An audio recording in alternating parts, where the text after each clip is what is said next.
Small business ownership can be a lonely road, but it doesn't have to be. At Business Over Beer, we help business owners shrink the time from startup to success through the power of shared experience.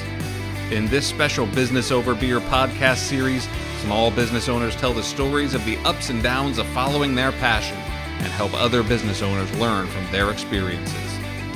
This is Passages to Success.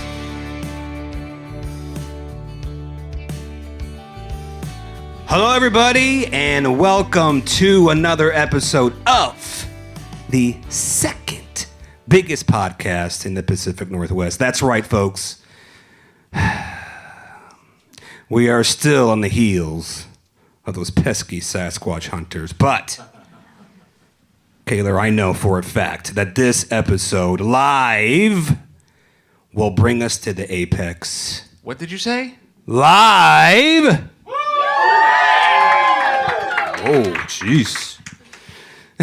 And we will reign supreme in the Pacific Northwest. That's right, everybody. This is the Business Over Beer podcast. I'm your co-host, Ben Surratt. Alongside me to my left in person is the man of the hour. The terror of power. Some people call him the space cowboy. Some people call him Man bun? No, it's gone. It's gone. Some people call him the Dogecoin. But we, of course, call him Spartacus. Jonathan Kaylor, welcome. Thank you, my friend. I am Spartacus, and I have led you here to the base of the mountain. This is our very first Passages to Success event. We're doing the live podcast. It's been an awesome day. We've learned so much about sales and marketing. We've got great speakers, and I'm excited to push the boulder up towards the top of the mountain. And speaking of great speakers, to my left, way left, is the gift that keeps on giving. We affectionately call him the gangsta of Hazeldale. Let me hear it, guys. Are you all down with the K-N-O-P-P? Yeah, you know me. Jason Knope, welcome to Business Over Beer. My friend, how you feeling tonight? I'm feeling fantastic, and I got to tell you, I am very thankful for everybody that came out today. This is amazing. 100%, yes. Yeah. Okay. So Knope. Yeah. We're missing something. Did you forget something? I didn't forget anything. Huh? Not only did I bring Charles Swatzell, Dave Barcos, the CEO and the Director of Business Development with Formos, I also brought the beer. Woo! And I upgraded everyone to business class. Nice. Yes. Somebody said we needed beer. There we go. Welcome. Let's give him a round of applause, everybody. Woo. I'm impressed. Awesome. Charles, Dave, thank you guys so much. We're not doing that yet. Not yet. Not yet. You put it in front of me. I know. Believe me, this is hard for us too. We're thirsty. Dave, Charles, thank you guys so much for joining us on the Business Over Beer podcast. We always like to kind of start with your business. So if you wouldn't mind, just kind of introduce yourselves or give us the 50,000-foot view of Formos and kind of what you guys are into. Yeah, so my name's Charles Swatzell. I'm the CEO of Formos Software. We're an enterprise software development firm based here in Vancouver that nobody knows about because we have about 100 employees around the world. We own and operate our own offices, 2 of them in Vietnam and 1 of them in Quito, Ecuador. So I don't get to spend all the time I normally would spend here in Vancouver because we're out managing teams around the world. But we do enterprise software development. So this is hired guns to build really cool stuff to make your business run better. Over the years, it's included clients like Discover.org, ZoomInfo, one of the nice anchors for us here in Vancouver, but also like J.H. Kelly doing some large enterprise like pipeline construction and big union stuff on that side. And then over the years, a number of hospital and medical practice management apps for some large firms around the country, some national security software for a firm out of The Hague, and a bunch of other really cool stuff that, again, we don't really get to talk about because a lot of it's behind people's firewall. So, but yeah, that's who I am. Dave? and I work there. You see up here, well, maybe it's not there. It was on the website. North Bank Innovations is a nonprofit that I've run. I have become obsessed with the startup world and working with early stage founders, helping them bring products to work, helping them make their companies successful. That's been consulting and advising, as well as helping them get money, helping them develop product, helping them on a bunch of different fronts. I've got a marketing background. I've done creative direction with Nike, Intel, Microsoft, kind of the major players, and really kind of transitioned that into helping new startups. When I started the nonprofit, had just been introduced to Charles. Charles has got an amazing background with startup as well, but he was on the board of the nonprofit. That's how we got there, And one day he told me he was going to take a real job, and so I had him come to the office on Monday so he could get him a real job. So that's right. That's right. So, yeah, that's me.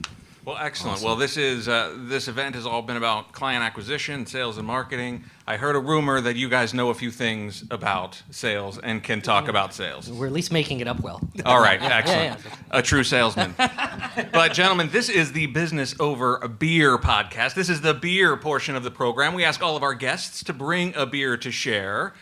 Have you brought us a beer to share? I guess we have. I brought your beer. That's right. Oh. No. Awesome. This is business class done by Victor 23. So I'm excited to try it.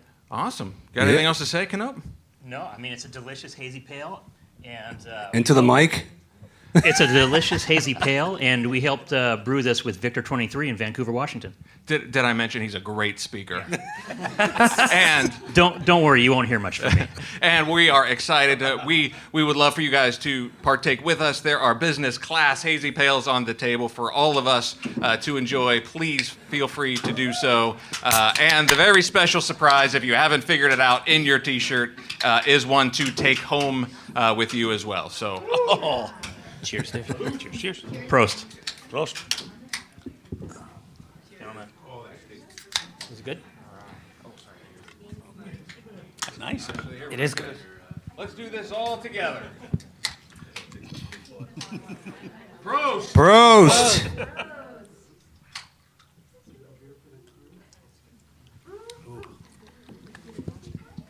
All right.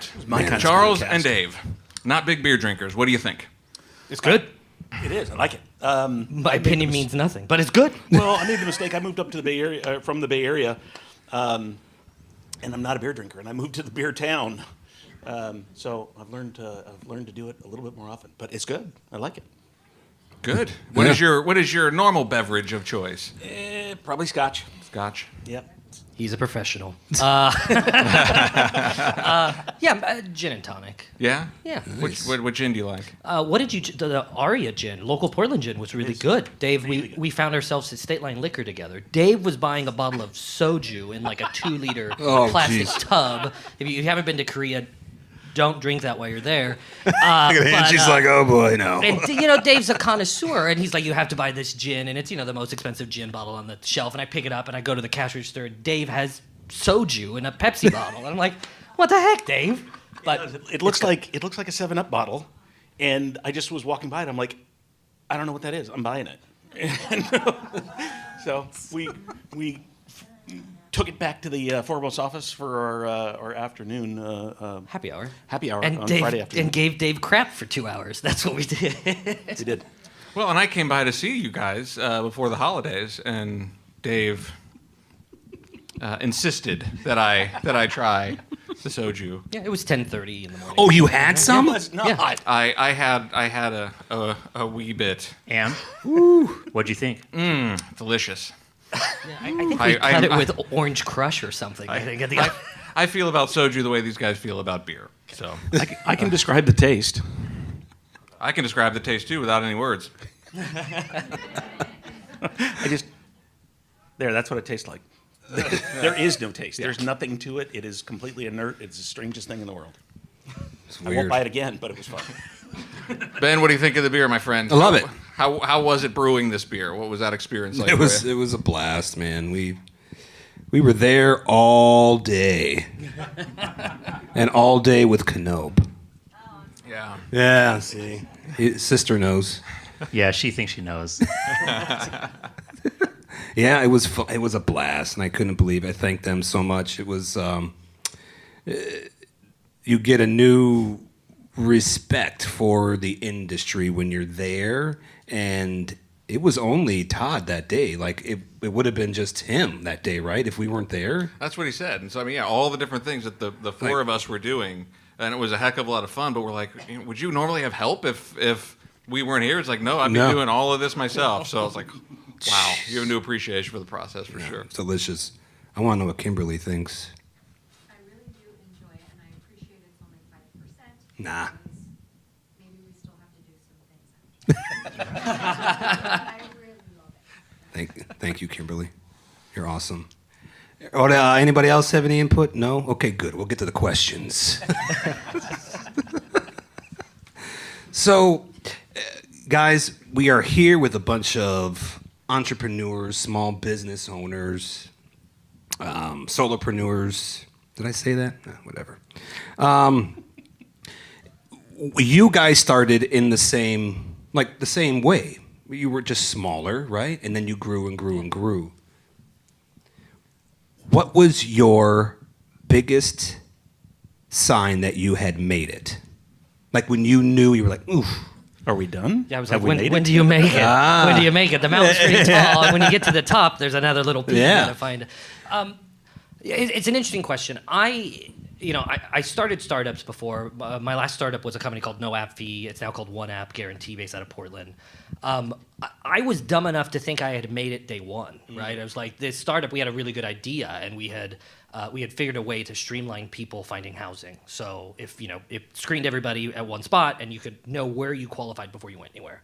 And the city of Portland thought that was a great idea. They sponsored us to get an office in downtown Portland. They gave it to us for a year. They gave us $100,000. I showed up, and a guy by the name of John Maroney, if you know the startup scene, John's kind of the Pied Piper in the middle of a lot of that, was at my office as a consultant day one.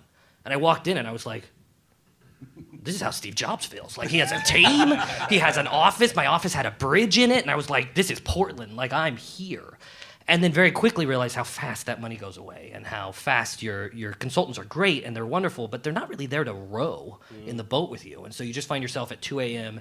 in the office looking at your accounts and just wondering what's next. And again, I own that I don't know that if you ever feel like you've made it in my book, you retire. Like, you don't keep doing this. So it's too hard, right? Startup is like being duct taped to the front of a rocket. The view is great, but it's always painful, right? So just this is my political sidestep to your question, is that I don't know that you actually feel like you've gotten it down. You do occasionally feel like you're making up less, right? Like, I do think that gets better, that you get to a meeting and somebody's like, wait, I've been there. I actually know the answer to this question, and I don't have to kind of fake it till you make it, especially after Thanos, is the wrong thing to say, right? Nobody fake it till you make it, please.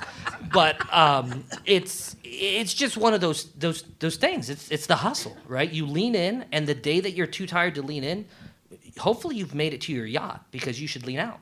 Yeah, that's good. Yeah, the only thing I would add is you've talked to a lot of entrepreneurs that start to develop a radar, because you are firefighting like every single day.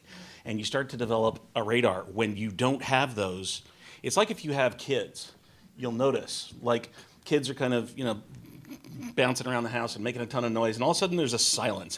And both parents generally look at each other and go, what are they doing? Yeah. Something's up, right? And you get the same radar with your business too, I think, right? You start to recognize that if there's not something urgent going on, then you probably need to dig in and find out, because there's some smoldering fire sitting somewhere. Dave, when we first met you, you explained the difference between startup and starting up. I wonder if you'd share that again with the group and kind of talk about the difference and your perspective on that. Yeah, we talk about startup a lot, and it's a big discussion that I've had. I work with a lot of government, civic agencies, and entrepreneurs that really are trying to kind of quantify this, right? And from a business perspective, they put very different lines on revenue or age of your business or size of your employee base and things like that. And those are not indicative. When you talk about a startup, you're talking about you're making something up. You have a concept, an idea, and it's an experiment. It's not it's a business formally because you set up tax structures for it, but it's not something that you're immediately executing on. You're experimenting every single day. So I draw a big line between a startup that is trying to invent something new or do something exceptional and different in the market, and a conventional business where you're starting it up. You are new to it. It is new, but there's much more conventional roads about how to do it, whether it's through funding, whether it's through location or marketing or anything. It's just a little bit more of a worn path. Got it. So it's easy for a lot of people to listen and be like, yeah, these guys, they're successful. They got all this stuff. And kind of lose, like you were kind of getting to, the hustle. Can you kind of just, in your own terms, quantify what the hustle for you is like? What is the hustle?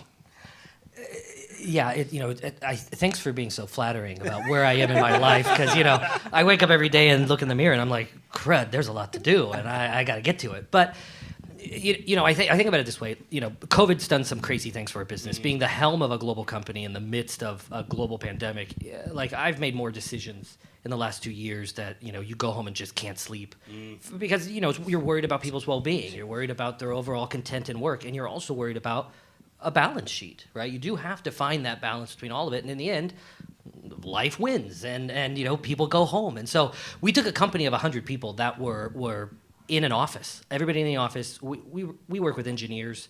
Both me and Dave say we're creatives. So we try to get the engineers to talk to one another. Like that's actually an important thing. Like collaborate and be together. And in order to do that, we put them all in the same office. And then COVID hit, and we sent them all home. And I was like, oh, crud, let's see how this works. Luckily, we've been doing this since 2002, so our team was a fairly well-oiled machine around the world, and they went home. But every day, we have an office here in Vancouver on Mill Plain right next to Hudson Bay High School. Every morning I get up, and I get dressed, and I go to the office.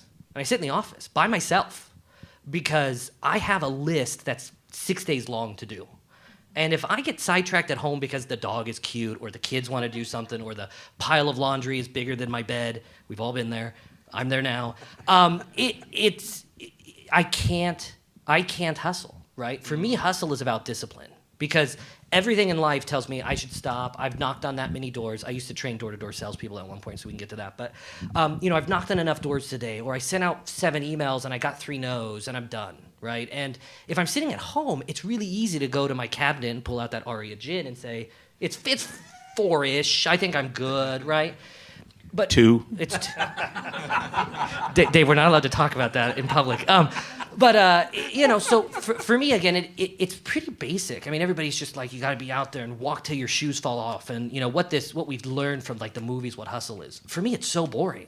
It's get up and put in the hours, do the work, and be there to just answer the phone. I mean, literally, if you apply to work for us, I reply.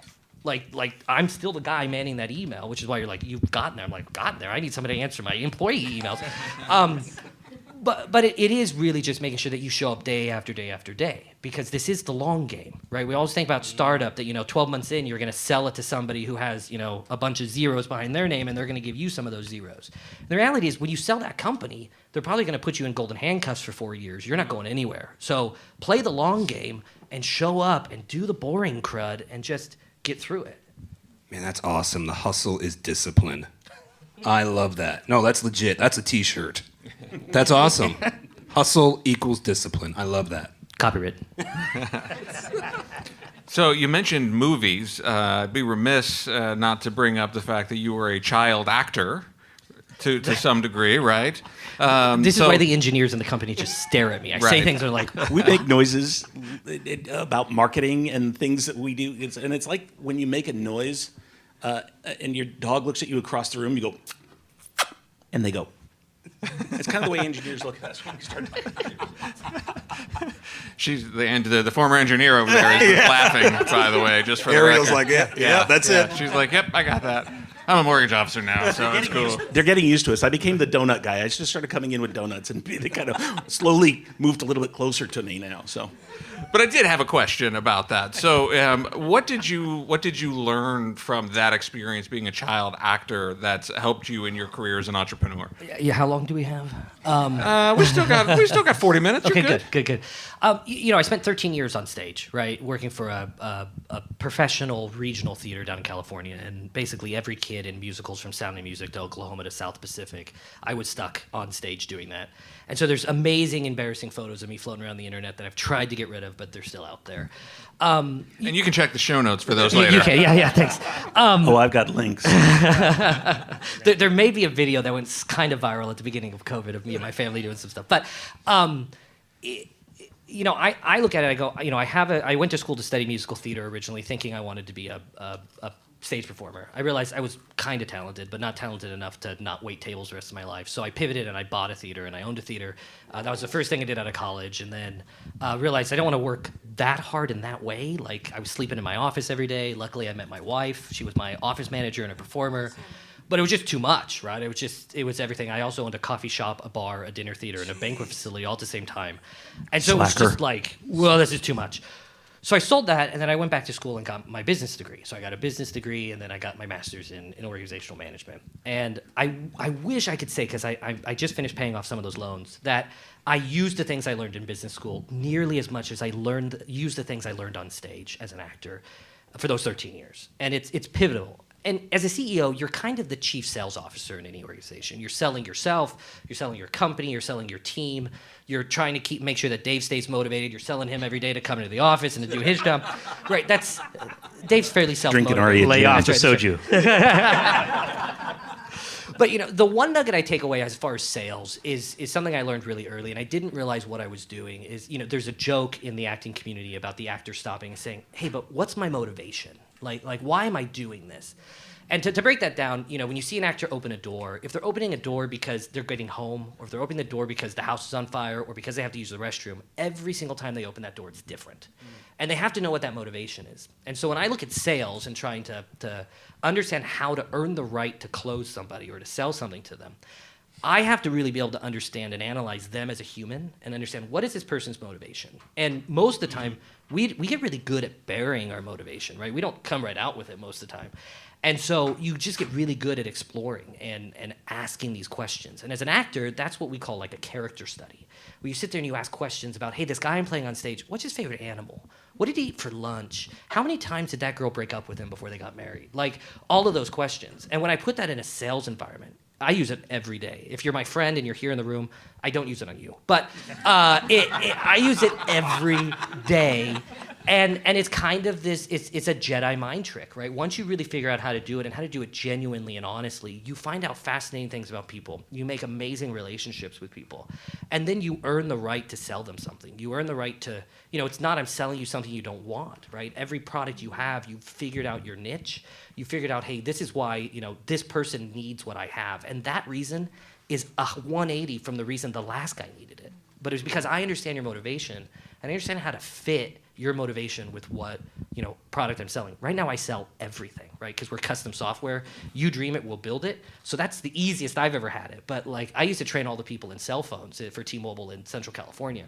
And there you had one thing. We didn't have iPhones. We had sidekicks, and those things were busted. If you ever had one of those, but it was teaching this to high school kids. People who just graduated from high school, standing in a mall, teaching this trick, this methodology to them, changed their lives. Like, I looked at these kids who were making $7 an hour at that point at McDonald's. They could come in and I could train them on sales, and all of a sudden they made $65K that year, and it's just like, that's all it took? Like, that's what you were missing? I did this on accident, right? As an actor, I picked that up.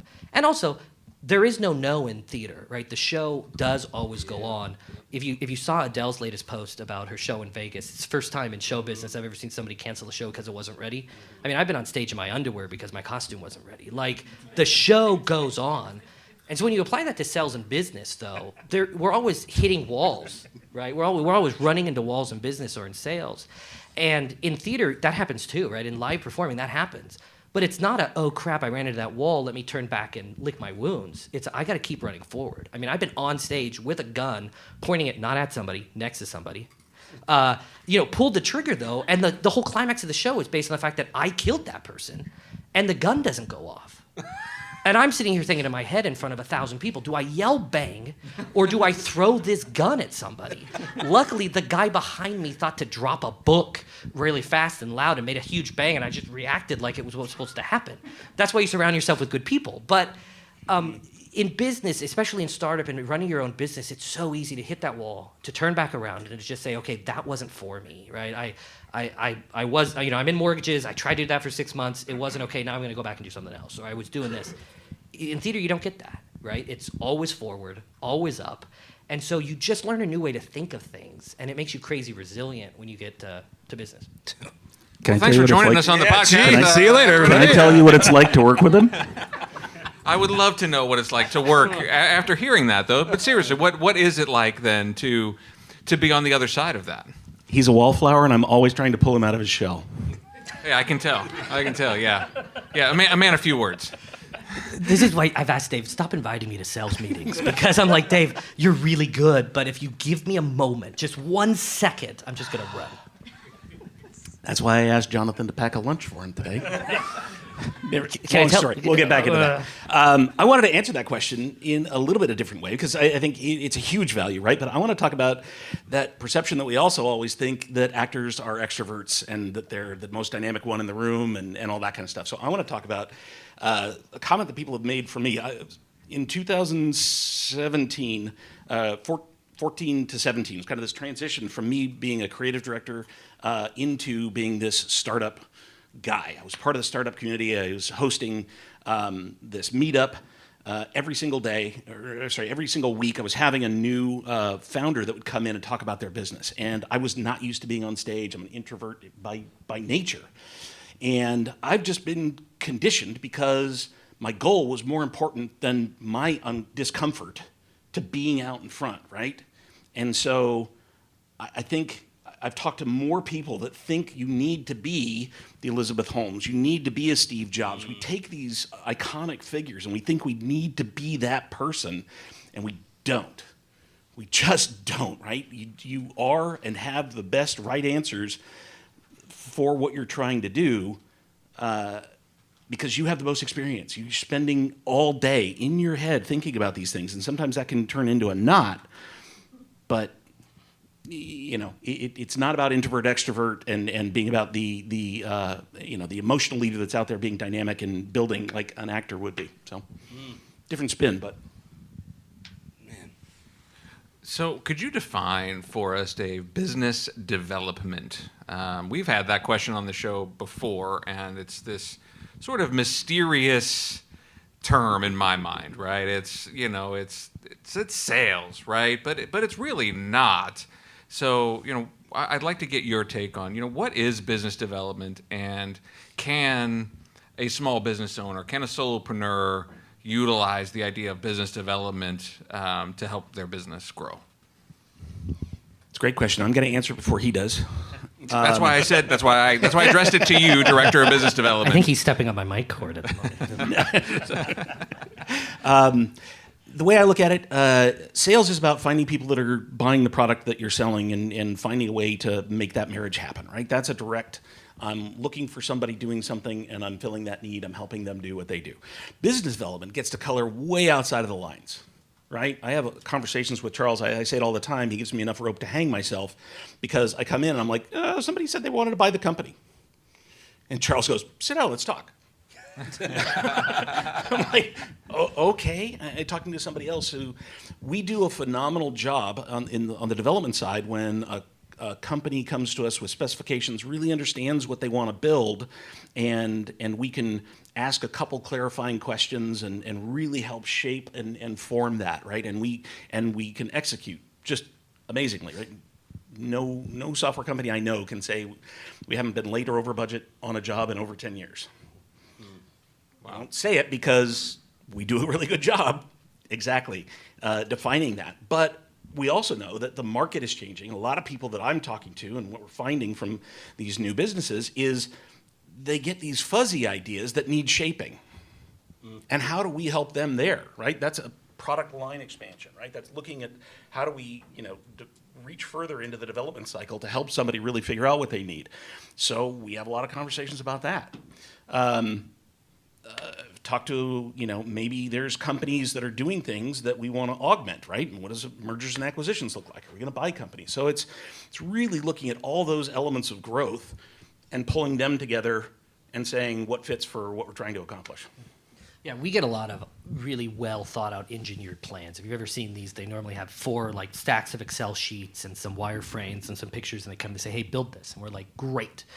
Dave likes to bring us napkins with random drawings and a few words and I think an arrow that goes one way. But it is the essence of business development, right? That has been a big chunk of what Dave has brought to us at Formos. Has been a huge part. We've done 60% growth at Formos with no real new products in 2020, 2021. And, while worrying that my whole team's at home and trying to figure out if we can do all this, right? But it's because of Dave went out there and he found business that just didn't exist. He developed new business for us. He's really good at developing it in the same vertical that we've been in because engineers hate change. But again, Dave is an expert at taking an idea that's on a napkin that would probably die on that napkin for most people. It ends up getting filed in a drawer. It's too hard.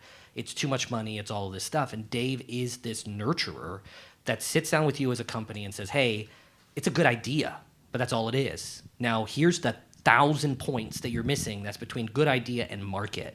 And let's check them off. Let's walk you through the paces and let's get you there. And, after he gets about 50 of those boxes checked, he's developed that business for Formos. He's found the money, he's found them a go-to-market plan, he has put together Performa for a couple years, and this is a software company, right? And Dave's doing that.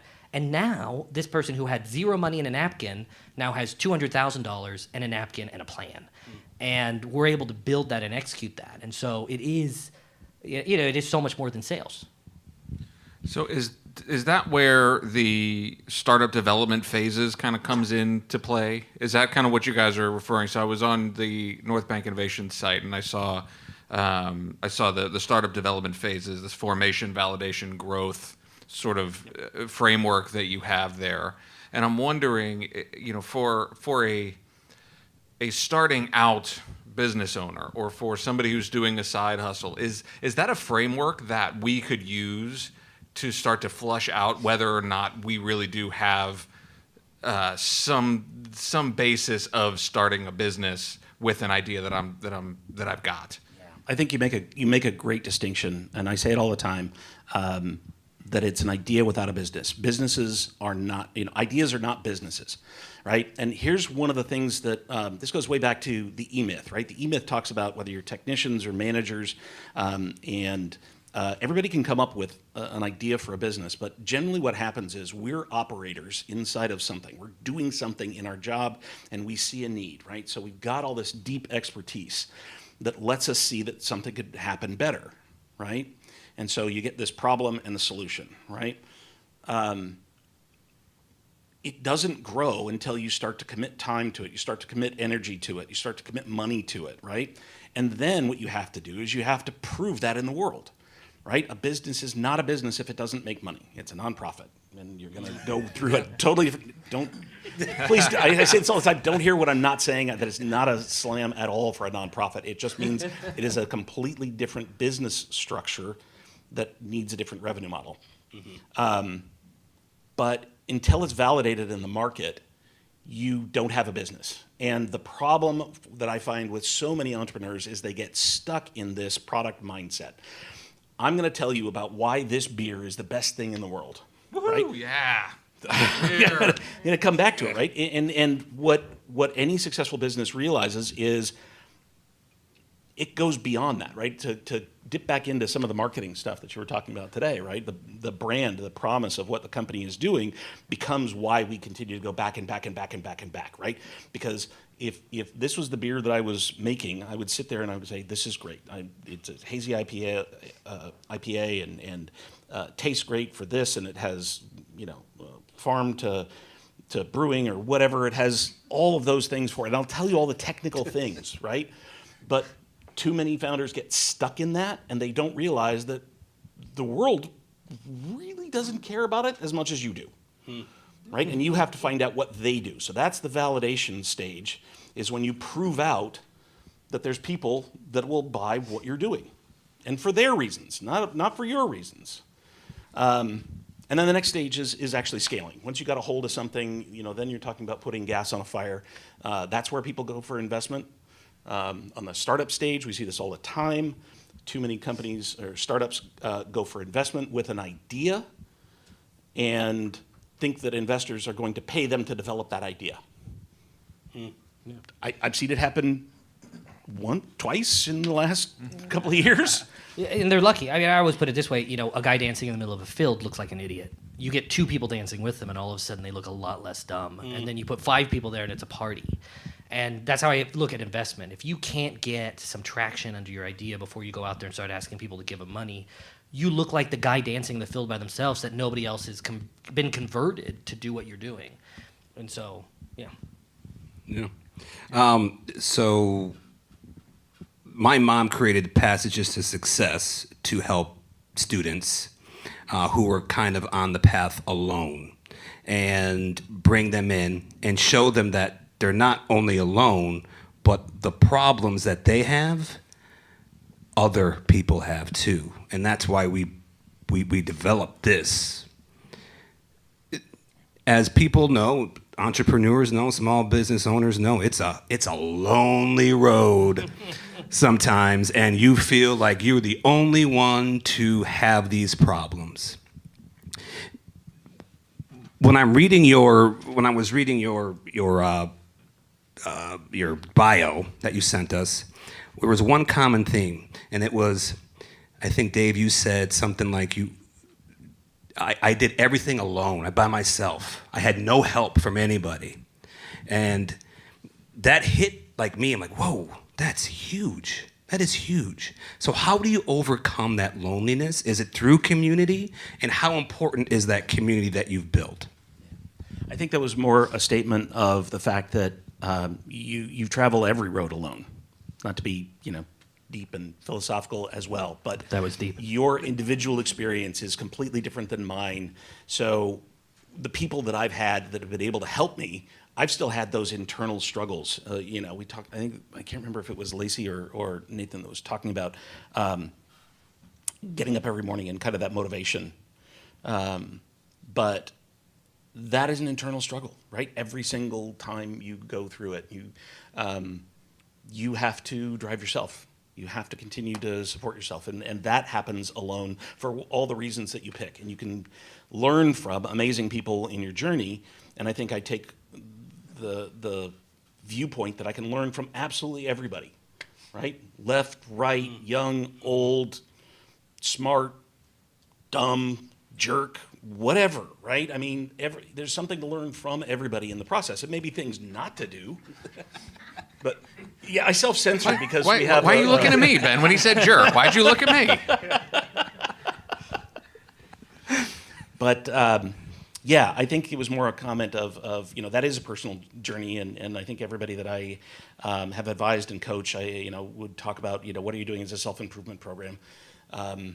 You've got to start figuring out how to get better, because if your hope of building a business is to grow it, then your skill set needs to change completely. There's transformational points in a company when you are just yourself and you are worried about whether you're going to do your social media posts and get those things out on time or whether they're right or anything. And then you need to learn how to empower people. And not be an authoritarian boss, or you are going to be an authoritarian boss, but you start to need to, grow to change, and so I just see it as a personal journey. Mm-hmm. But, For me, I've started a couple of companies. Some of them have been fairly successful, and some of those were by myself, right? And I will never do that again. I mean, I will never take the solo entrepreneur founder road again. Part of it is because I had a really hard time when I was doing that to find a meetup group of people that were in the same boat as me, that weren't just lamenting all of the things that were wrong and had no solutions. Like, it's like, yeah, we're all in this road together, which I guess shouldn't feel lonely, but then it feels really lonely because you feel like the only one trying to pull yourself out of that. And so what I found is that everything I've done that's been successful over the last 10 years has been with a partner. I mean, it's been finding somebody who I trust, who's a confidant, who I can bounce my really dumb ideas off of and have them not look at me cross-eyed and just say, let's put that one in the parking lot and we'll come back to that later.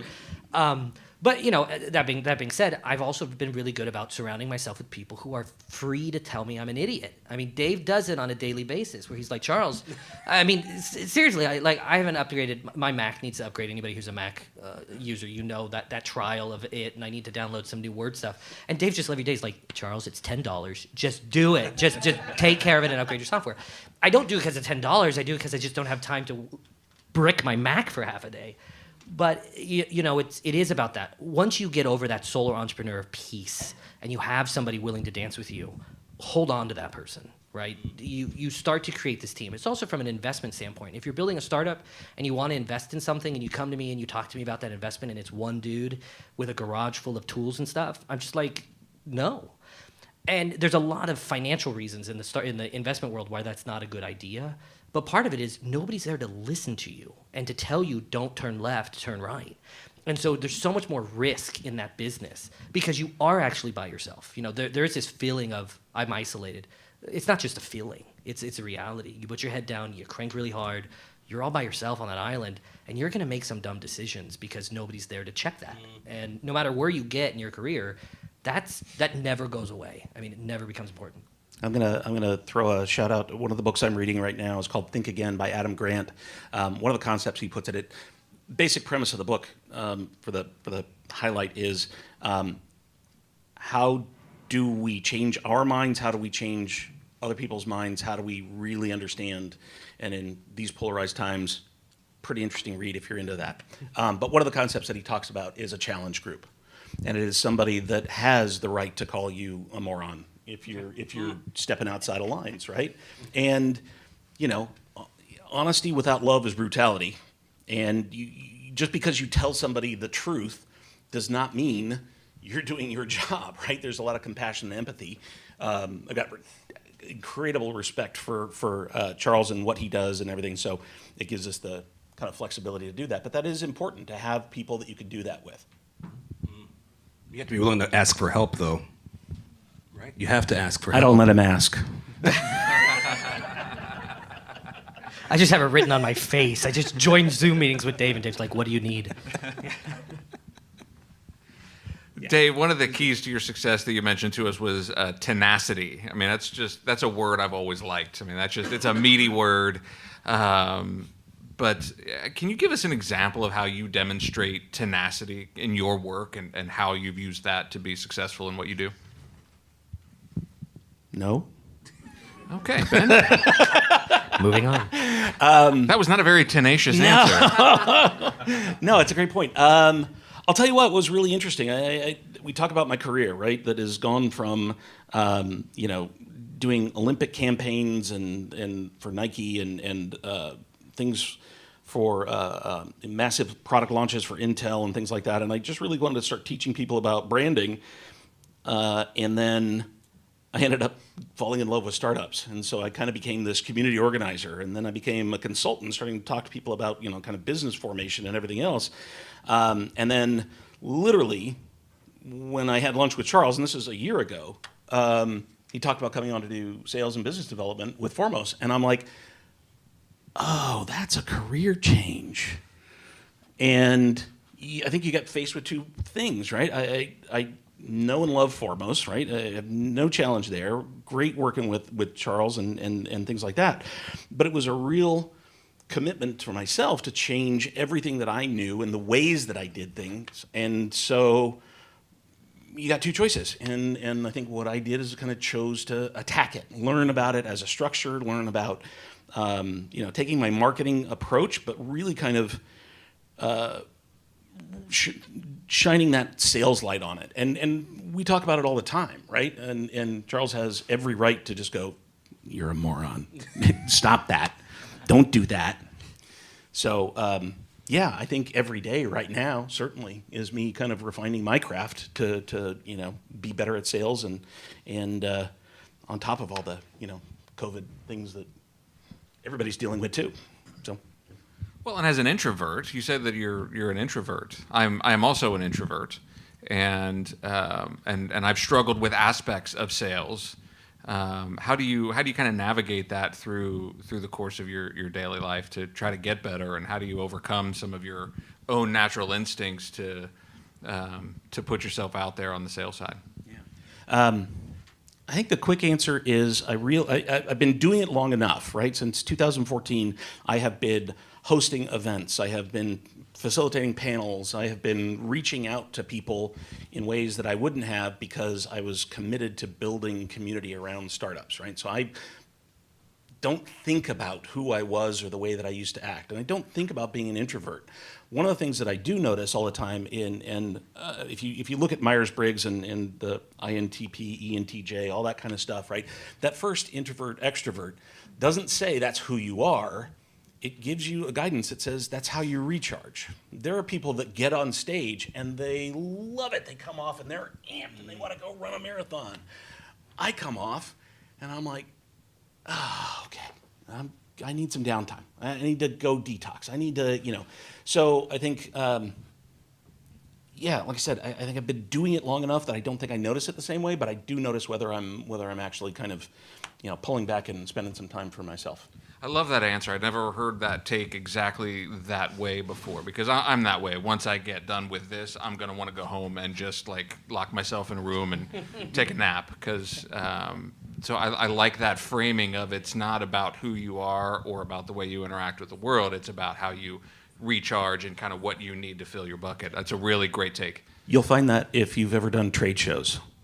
If you have ever done trade shows, it is turning 7 degrees to talk to the next person, engaging, always on, you've got your thing, and it's just this, I mean, it is amazing in a lot of respects. And when the lights go down or they close the doors for the hall, right? Just it's a complete physical, mental reset for me. So Yeah. So kind of for the people here and the 2 people listening on the podcast. 4. 4. We got 2 more, guys. We got 2 more listeners. Here we come, Sasquatch hunters. What are... Hey, penny a day double. Right? You, Always the optimist. you hear a lot about telling your story, and part of acquisition and building relationships with your clients is telling your story, being able to tell your story. What are some mistakes that either you have had or other people, other business owners have done when they're trying to tell their story? So, again, back as an actor, my one bit of advice on telling your story is run your lines, right? So, as you may see me driving down the road in my car. If you look at me and I'm talking to myself, it's because I have a meeting coming up and I'm playing out the 50 different ways that this meeting's going to go, and I'm practicing my lines. Dave knows this. I tell him all the time. I only have 3 tricks, and I use them every time. I just use them in different order.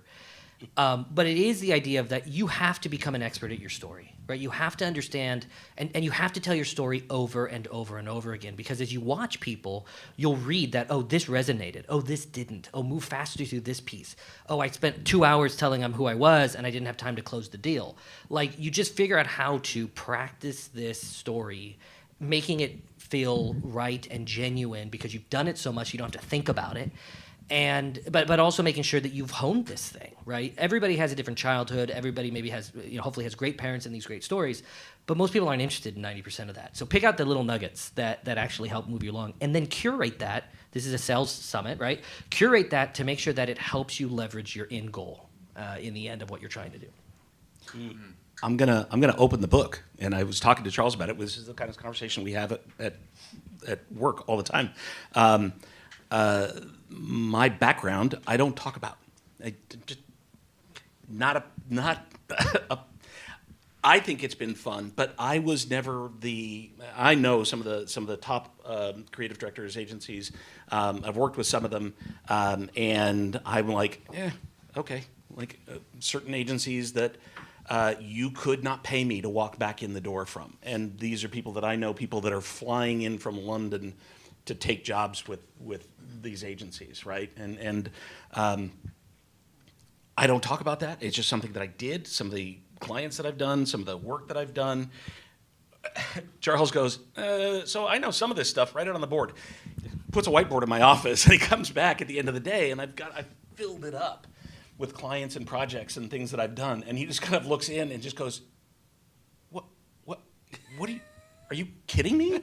Yeah, Dave would sit in a meeting with somebody and they'd bring up something and he'd leave the room after everybody was gone. He'd be like, man, I just not forgot, but didn't bring up that I had done all of this stuff for Intel. And I'm like, Intel? That's not like the bakery on the corner. Like that's like crowning achievement of somebody's career. How did you forget that? And so it was this exercise. Dave, lock yourself in your office, write them down on the whiteboard. We'll come back in and we'll talk about your story and how you weave these things in your story. Well, his story is a novel. I mean, I come back and this is a like high school size whiteboard, and it is just full from end to end. And I spent 2 hours just like, you did that? Wait, and this? And you were there? And his story in advertising and marketing is the Forrest Gump story of, advertising and marketing. I was like, you literally have stood next to cooler people than I will ever meet and have done cool things. And yet you show up to a meeting and you're like, oh, I'll let Charles lead because Charles has all. I'm like, I have nothing. Like my career is half, if I'm lucky, of what you have. But again, this is that practice part. This is write it down, rehearse it, go through it, make sure you can recall this because genuine business conversations happen in real time. And if you don't have all of this stuff literally up your sleeve, ready at the tip of your tongue to bring up, you just miss it. You miss that opportunity to tell your story and to make yourself relevant. This is the other thing Dave always does. Dave is a great connector. He's been a great connector for so many years. And then he's like, I'm happy to step out. Like, I'll connect you two. You guys are great. And then, I'll just take a back seat. Let me know if you need anything. And then these amazing business deals happen. I told Dave for years, I'm making so much more money off your network than you are. Like, we need to figure this out. But it's because Dave is so humble and he wasn't inserting these things that kept him relevant in the stories that he would tell. He would tell other people's stories. And I'm like, Dave, tell yours. Because if I'm building a startup, if I'm building a company, I don't want Charles around the table. I want Dave around the table. And they just don't know that. And you need to tell that more often. Thank you, Charles. Life is like a bottle of soju. Maybe Forrest Gump's the wrong reference. Sorry, Dave. You're not the Forrest. Never mind. Whatever. It might taste plain, but it'll get you what you need. Yeah, I think my wasn't. Thank you. By the way, I do appreciate that. That wasn't why my point in saying it. It wasn't for that. It was to say that I literally told Charles before I came on. I wrote down 4 or 5 things that I have done and thought they wove well into the conversation. So they were just, trying to keep those things top of mind. So I think it's a constant exercise of doing that, to tell your story. It's not all going to come out at once. It doesn't come out like that. It's going to come in an opportunity when you have a chance to do something relevant and talk about what you do and how what you have done may apply to the person you're talking to or what you're trying to accomplish. And it changes. Yeah, it should. Yeah. Well, and I think the takeaway there is it's intentional work, right? You have to carve out time and you have to really do the work, right? We've heard a lot today about authenticity. We've heard a lot about telling your story, but we've also heard a lot about preparation. We've heard a lot about knowing yourself and doing things in an intentional way. And I think that really gets at the heart of what you're saying is that as business owners, we do get very bogged down in the day-to-day. And we get distracted by a variety of things. And we have to take that step back and say, this is an important part of being a business owner. And maybe the most important part, because if we're so busy selling the thing and talking about the hops and the features of the product, instead of knowing what we bring to the transaction, bring to the relationship, then we won't be able to sell anything to anybody. Yeah. And so we have to do that work. And I like the word exercise, doing that exercise on a regular basis. Yeah. So could you guys share with us maybe a product or a project that you worked on that you're particularly proud of, and what was it that drew you to those projects? Yeah, so there's 3 that come to mind. One of them's a little in the history. So the startup I started back in 2015, I think, with a friend of mine named Tyrone Poole. Tyrone Poole was a homeless African-American man in Portland. He had gone to the fire academy to be a firefighter, fell on a piece of equipment, injured himself, was in the hospital for months, evicted from his apartment, everything repossessed, and was homeless. Couch hopped for a while. He ended up passing out on a MAX train because of his injury. They thought he was drunk. Took him to a homeless shelter. He was homeless. And he looked at the process. 2 days after he was in a homeless shelter, he qualified for a voucher. And that voucher would pay rent anywhere in Oregon for up to 5 years. 6 months later, he's still sleeping on a cot in the homeless shelter. And this is because he had an eviction and nobody would take him. So he came up with this idea that if he could figure out every place's in Portland screening criteria, he as a housing advocate could tell you when you tell when you tell him your story, he could say only go to this place because this is a place you qualify. I was working for Apartment Guide and Rent.com, managing a bunch of their national accounts at that point. Ran into this guy and was like, "Holy crap! Like that's the future of housing." And so we got together and we built it. And 2016, we were named top 5 global tech startups by 1776, an incubator out of DC. And just off to the races, taken a couple rounds of investment. Formos has built all of that software. So my transition over to Formos was kind of a natural piece. I oversaw it all there, and then when I came here, I still oversee it here, which has been really great. But it was this business with a mission, right? It is truly the heart of us trying to find people housing in Portland. We signed some city contracts, which is also fun when you have a mission to sign contracts with government. But it's all this. It was just a great passion product. Taught me a lot. Introduced me to some really cool people around the world. I started a company with my wife that did childcare for military members, so that they could sit through marriage counseling, and my wife's company would watch their children. And so she had 84 employees serving 33 military bases around the country. We'd fly our employees out and do childcare for 200 kids while their parents were doing marriage counseling next door. Huge thing with a heart. I loved it. More recently, if you're a serial entrepreneur, you have far more ideas than you should ever execute. So I've started to give them away. But I'm not giving them away to people who have done this before. I'm using them as learning exercises because I want them in the world. So I've been approached by a couple of kids that were like, "Hey, Charles, I want to work for you." And I was like, "Great, go to school." I was a high school teacher for a couple of years, and I was like, "Just go to school, get your degree. It'll make the rest of your life a lot easier." And both of them were like, "No, not doing it." And so I said, "Well, then start building a portfolio of work because it's going to be hard. You're going to be outpaced by your friends that went to school and graduated for the next 10 years. But if you start to really, get this portfolio of work under your belt, I can get you out there in the market and we can help." So they're like, "Great, what should I build?" And I was like, "Oh, crap, that's not the part I thought I'd fill." And so I just left Jiffy Lube, which was a mistake, the day before, and it was a horrible experience. And so I told one of them, "Hey, build an app that allows you to get an oil change in your driveway because the oil change system is broken. It sucks." And so I just threw it out there. I didn't know this kid had never gotten an oil change before in his life, but he calls me back 30 days later, and he's like, "Hey, I want to meet for coffee." And I was like, "Okay." And he shows up at Compass Coffee because that's where we all hang out. I'm in downtown Vancouver, and he puts this app in front of me, and it's done. And it's finished. He built it in 30 days. I didn't realize this kid was the Doogie Howser of code, right? Like I was just like, he actually now works for me at Formos, but that's a different story. But he built a company. It's called Oily.app, and it's basically the Uber for oil changes in people's driveway. It's being launched next week in San Diego, and then it's going to come back up here to that. And then, sorry, Dave, I had another guy that I know that's a graphic designer took me out to this tea house in downtown Portland. And we spent 3 hours talking business, just going through stuff. Young kid, 21. And we spent 3 hours getting hopped up on the best tea I've ever had in my life. And we leave, and he calls me a couple weeks later, and he's like, "Hey, Pearl, who owns that shop, is a good friend. She's closing it because nobody comes for a 3-hour face-to-face meeting in the midst of COVID. And she's been this staple in Chinatown in Portland." And so he says, "What do we do? How do we help her?" And I said, "Give me a day. Give me a day.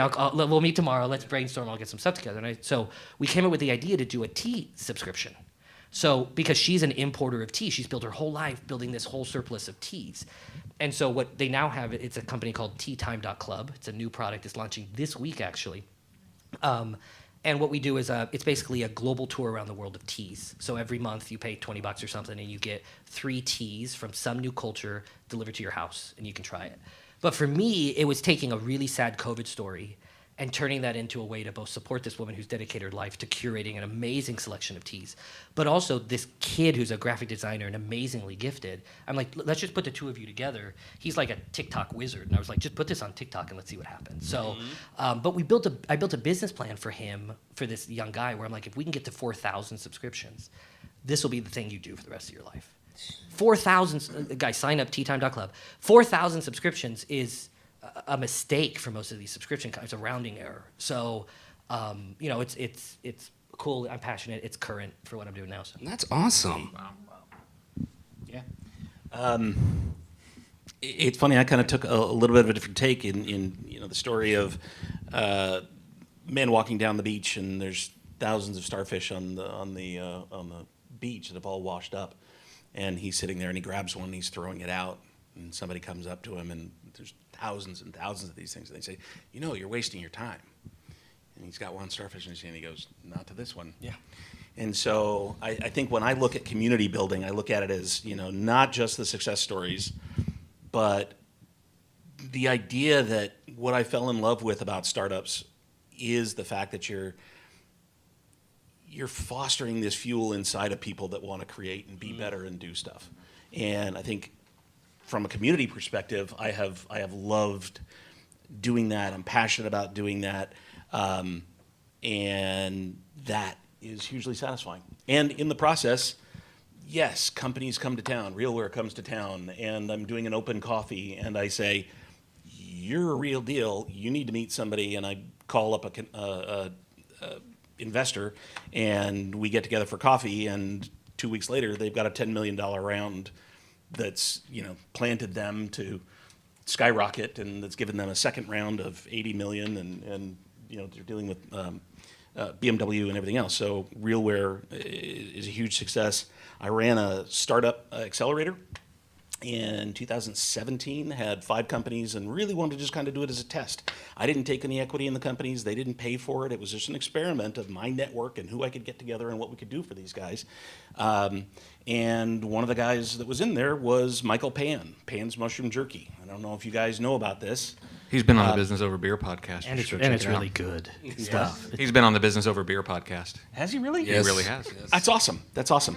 It was really. I had met him while I was doing a meetup group called 1 Million Cups. It was the Coffin Foundation. That was the weekly one that we would pull a founder in, and he kind of showed up, and he was kind of meek, and I'm like, "What do you do?" And he's like, "Oh, I found this family recipe. It's mushroom jerky." And I'm like, "What?"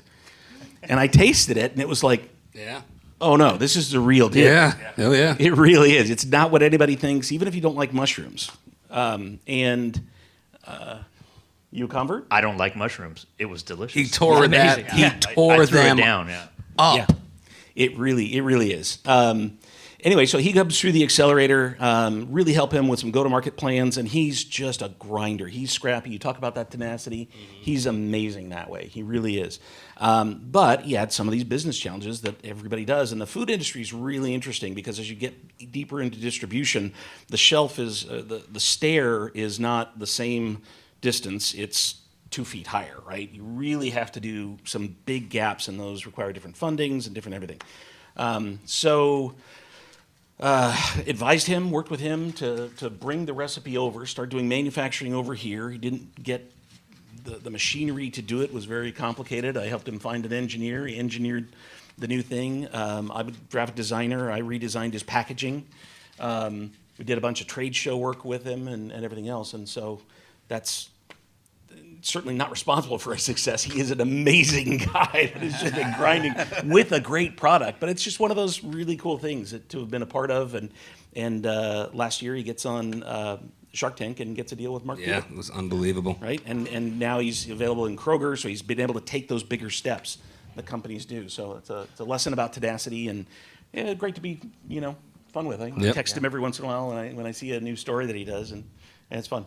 So. I believe I was sitting in a hotel room watching Shark Tank, and all of a sudden I was like, "That's Dave's packaging." I saw that over Dave's shoulder on his computer. That's really And it's cool. now been on Curb Your Enthusiasm.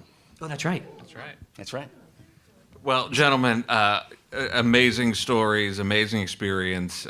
We couldn't be more thankful for you guys taking the time and sharing a little bit about your past and a little bit about Formos and everything that you guys do. It's great work. You truly are the best kept secret in Vancouver. My hope is that We fixed that. hopefully we can fix a little bit of that, and you'll be four less of a listeners. secret. All 4 of us, and the 12 people in the room who stayed around for the whole From a thing. marketing So- perspective, I've heard that's bad. yeah, maybe. So, but we're going to leave it there for now. But before we go, Ben, it's time. Is it time already? It's time already. All right. Charles, Dave, it's time for the final question. Oh no. All right. Charles, Dave. Charles, you get to pick a partner to go skydiving with. Dave, you get to pick a partner to eat dinner at a Michelin-rated restaurant. You can't pick each other. Who is that person? And why? And where? I'm going to think of it tomorrow. Put me on the spot. I don't know.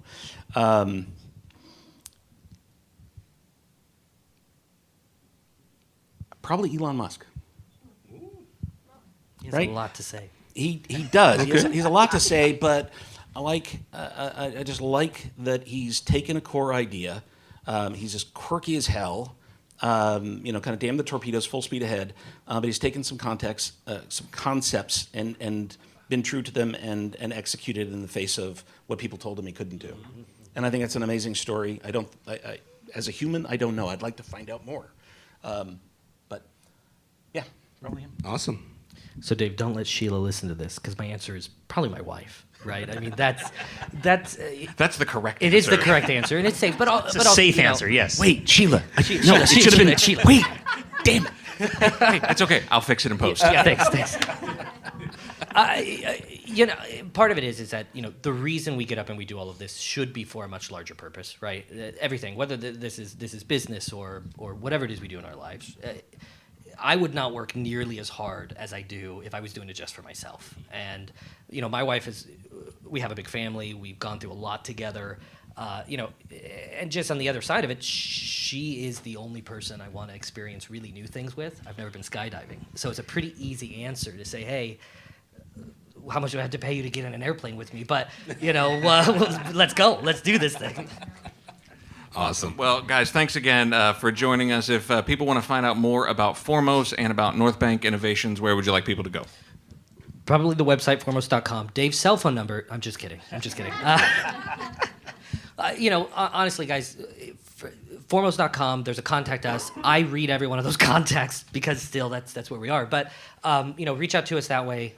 If you're here in the room, let's chat about anything with one of us. We are local. We do business face-to-face. We just opened our new U.S. office in Nashville because when we grow the sales arm of what we do, we want to do it like we've done business forever, which we can have a talk about what that means with COVID time. But, software is about trust.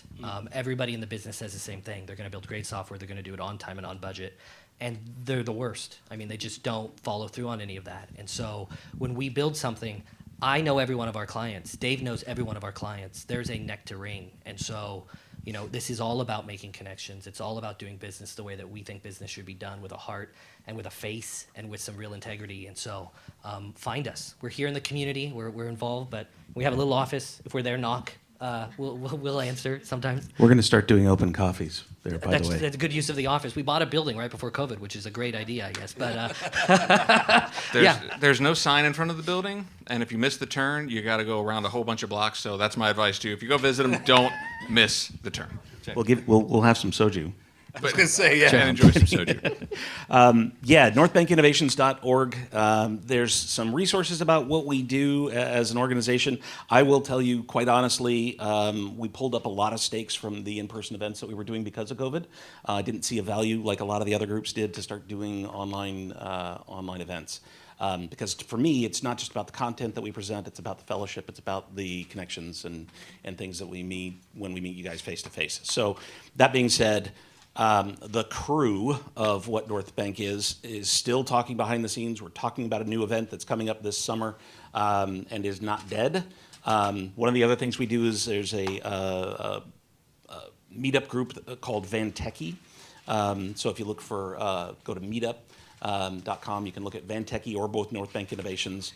My email and cell phone are probably well posted there. Happy to talk about what you're doing.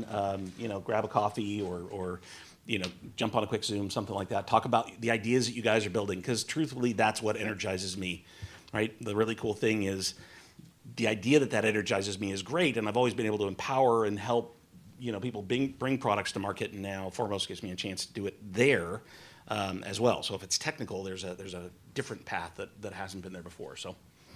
Can you guys stay and hang out for a little while? If people have questions and they want to come up and talk to you guys afterwards, can you guys love hang to. out for a little bit? Yeah. So yeah, if anybody wants to have any follow-up questions or any one-on-one with these guys, they'll be around afterwards. That'd be great.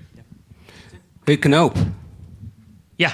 if people want to find business over beer and passages to success, where do they go? Well, you can find Business Over Beer and Passages to Success at businessoverbeer or bizoverbeer.com. That's bizoverbeer.com. We have our fantastically written blog there, our social media handles, our podcast episodes are there, and of course, our events and Passages to Success are there as well. Ooh, thank you. Dave, Charles, thank you so much. You guys are awesome. You are no longer the best kept secret in Vancouver now that you're on Glad here. to hear it. Yeah. Appreciate you guys doing this and doing it in person. I know it's a risk that we all kind of measure out. I think we're all kind of. Just don't cough on me. I'm good that way. No, well that way. Want to use my mic? No, I do. It takes a lot, and I appreciate the audience for showing up. Amen. As well. It is Yes. not easy. Give yourselves a round of applause. Yep. Kaler, Canope, everybody watching, everybody listening. We'll see you all next time. Good night. Business Over Beer is reimagining small business networking, and we're helping business owners be better business owners. Through our Passages to Success program, we're offering live monthly events, one-on-one mentoring, accountability groups, and helping you refine and tell your story. For more information, visit bizoverbeer.com. That's bizoverbeer.com/passages to success.